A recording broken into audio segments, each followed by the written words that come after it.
Art 131 here today, and we are in the final week of assignments, and we're going to talk about number 20 in week 10.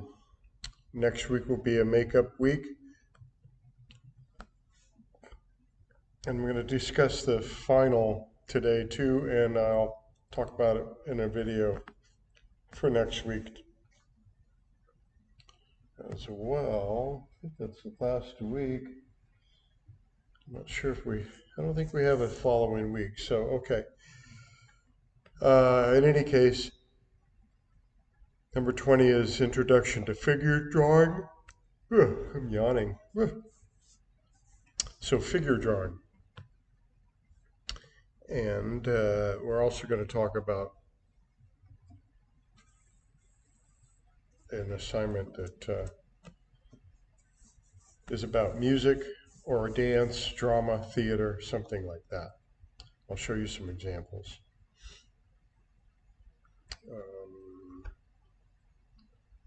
That's not what I wanted to show you, but let's go down here and see if I can find it. So one thing to notice when you're figure drawing, if you're going to do somebody standing or even sitting, you have to adjust it if they're sitting or in a different position, but how to measure different age groups up to adult by the head size. So you have a little baby head size, then you have another head size down here to the middle of the stomach area, another head size down to the knee, and then down to the foot. Well, they get longer and longer, right? Because the person's growing up and getting taller. So it ends up being a little more adjusted. I don't know why they're showing that little section here is for the feet. It's different than my other drawings, but or my other example. I can't find it at the moment. But here, basically, you're working on two head levels from around right where the hip is, or pubic area, that you have the chest and the stomach area, which carries you to about halfway. You know, this is a good way to measure is by the head length. And when you get up to adult size people, you have the head down to about the middle of the breast area, another head length, down to the belly button, another head length, then down to just below the genitals and pubic area. You have another head length, and then down to the knee, another head length, down to the middle of the ankle, another head length. So you got 1, 2, 3, 4, 5, 6, 7 head lengths that make up a person. A little shorter when you have somebody that's a little younger, and then the male tends to be a little taller than that. But that's a good way to proportion things by, okay, I'm going to have a head about that size, so the rest of the body needs to match out with that so that you don't end up with little short legs or a little short torso or and short arms or something like that. Use these as a guideline, like, am I putting enough space for the body? One head length, one head length, one head length, one head length, and on down, okay? And that's a good way to govern and start things. Then you're talking about shading. Yes, I've been approved to show naked photos and drawings of people when I'm talking about the figure drawing. If you prefer not to look at this, then don't look at it. You don't have to have them naked. I'm just showing you the body as it is, human body, human form. This is a very artistic thing. And all the shading that goes into it. This is a photograph. Actually, I think that's still a drawing. But you start here, and this now is looking very much like a photograph. But somewhere in here or here is maybe where your skill level is going to bring you. This still needs some shading in different areas. So you see all the lights and darks, just like we've been talking about in anything. Face, portraits, objects, lights and darks that make up the shape. Without the light and dark shading, you're not going to have any shape. That's why this one's a little flat. Right here and here, where it's all this no tone or very similar tones, it gets real flat. Now this is getting a little darker, I understand that. You don't have to get that dark. Now I'll show you some other examples on Bing. There again, you can check out proportions. You can also, if you're going to put the body in a position, you can learn from these gesture drawings how to do that. And again, there's different ways to do the gesture drawing. This is like a stick figure gesture drawing. And then you put in the body and the skin over it as you're going. And then some of these are really drawn out a little bit more with like little sections for the torso, which consists of the breast area and the stomach area, chest, breast, stomach, and then 2 parts to the leg, 2 parts to the arm, the foot, the hand, added on separately. But you get positions this way. Again, it's going to work with what I showed you back here, because the head length, it still works that head length works with the body length. Head here, here, here, blah, blah, blah, blah, down. Same with these gesture drawings. You're still measuring with that head, and then 2 head lengths for the upper body. You know, you're still using that measurement. The gesture drawings are done in various ways. Some are more intricate than others, and some are more simple. Some have a cube-ish thing to them. Now you decide which one's good for you. I mean, I sort of just scribble one out, something like this. And when I'm doing it, this is my preferred method because it gives a lot of flowing movement, as opposed to the more cube-ish ones. I like more like this or this, where you're kind of using round as opposed to square guidelines for yourself. But as you can see, when you're going down this, it's a big world of gesture drawing. Gesture drawing to get a position. Like you're just having somebody stand like this, get their backbone and the hip, and then the leg and the arm with the shoulders. It's very basic, but you want to get that proportion. There's about 2 head lengths in here for the torso area, and then longer here. Okay? And then you put all the other stuff on it. You want to put clothes on, that's fine. But I do want, some maybe bare arms or legs, so I can see that you're able to shade the actual body muscle structure is where I'm going here with that. Okay, and now you're talking about shading this possible gesture drawing you have made in whatever position it is. Then you're going to use the lights and darks. You're going to figure out, where's my light source? What direction is it coming from? If you want to work with a live model, then do it if you can range it. Here's the light source coming sort of from behind and down, and then you have the darker area here, darker areas, lighter areas. I don't like that sort of shading. That's more like pen and ink. If you want to use pen and ink and you can really do it, you were successful with pen and ink, you can do that. You don't have to use graphite.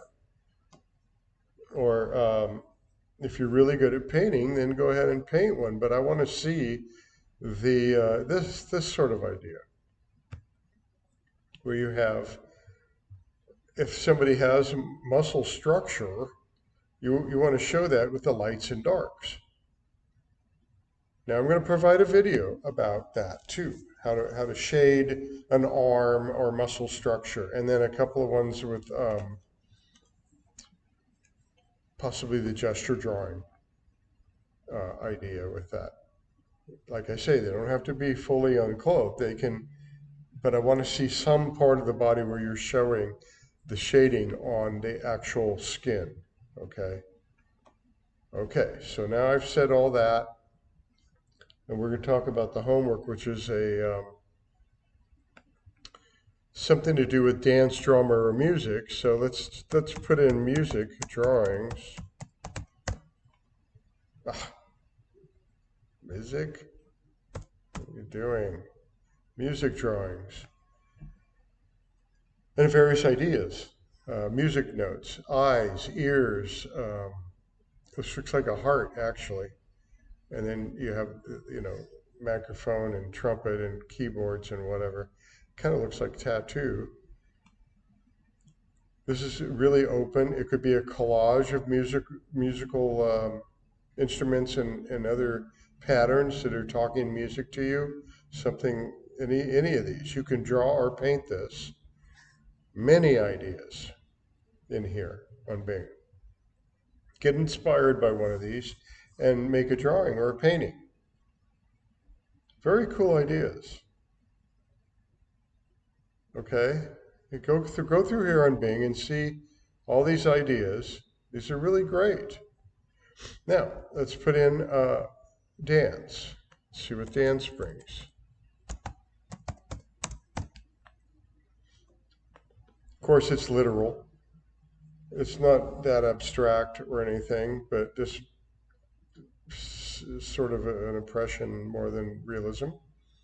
A lot of students have done the ballet, or the ballet dancer, ballerinas, or whatever kind of dance. But that would be your ideas for dance. Let's see what drama brings up.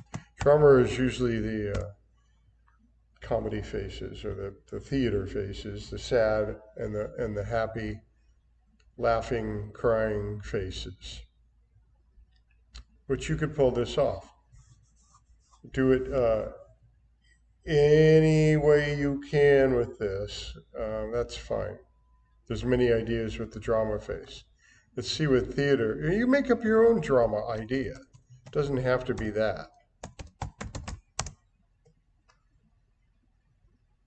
Theater drawings, that's more literal. Theater or a play or something like that. Okay, so it's either one of these, not all of them.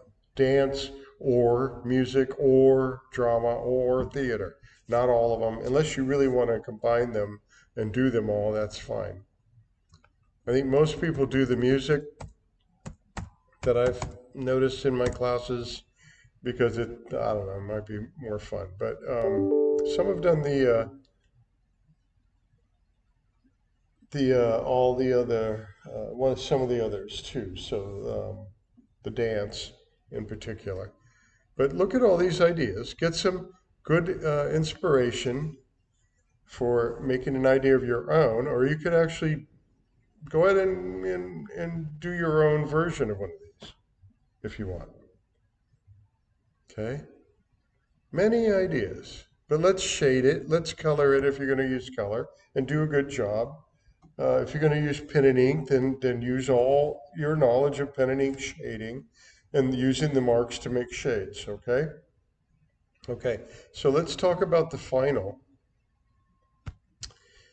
which is to pick your best work and mat and frame it. If it was a painting on stretched canvas, then you don't need to mat and frame it if the sides were painted too. All around the sides and the edges, all around it. If that was all painted and you use stretched canvas, you can hang that in an exhibit professionally without a frame or matting. Drawings and pastel and ink work all need a matting and frame. Mat and frame. Mat is the cardboard sort of or paper border that borders the drawing under the frame. When you see it, you see that, and then you see the frame. So look it up, or get a YouTube video on it if you have to. You can go to art stores or Walmart or various places. Thrift stores sometimes have them.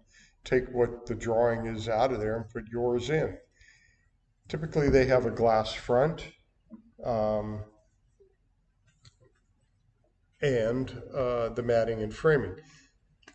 And if you painted on a canvas board, which is like a cardboard with canvas glued to it or stretched over it, if you did your painting on that, then all you have to do is frame that, not mat it. But it won't be able to be hung. The idea is to have a professional hanging in an exhibit, in an exhibition. This is your chance to make a professional hanging out of one of your works, and that's why we're matting and framing it. Once you've done that, then take a picture of it, a very straight, close picture, probably hanging on the wall, because it's hard to lean over a table and take a straight photo of it, and have it sent to me, clear, straight photo showing the frame, but not much background, right? Let's put the picture close up into the picture frame, showing the frame and your matting so that I know you did it, and take a photo of that and send it to me. That's your final. Next week is also a makeup week, so I'm giving you that time without any assignments scheduled to make up work and send it to me. So by the end of next week is when I want you to send all your work. What date is that? Next week? Okay, so by Sunday the 28th, I'd like to have all your work. Okay? So I can grade it, and the grades will be due after that. Let's shoot for that date and communicate with me if you're having difficulty, and I'll try to help you. If you want to combine some assignments into one, tell me how that works. Tell me how you're going to do that and how that's successful, and I might work with you. But you have to get creative here, and you start to think out of the box if you're going to do that and come up with an idea. Then we might be able to work something in and combine a couple. All right, so I'll talk to you next week. I'll make another video about the final and possibly send an email out about it, so everybody will be heads up and ready to go. All right, thank you.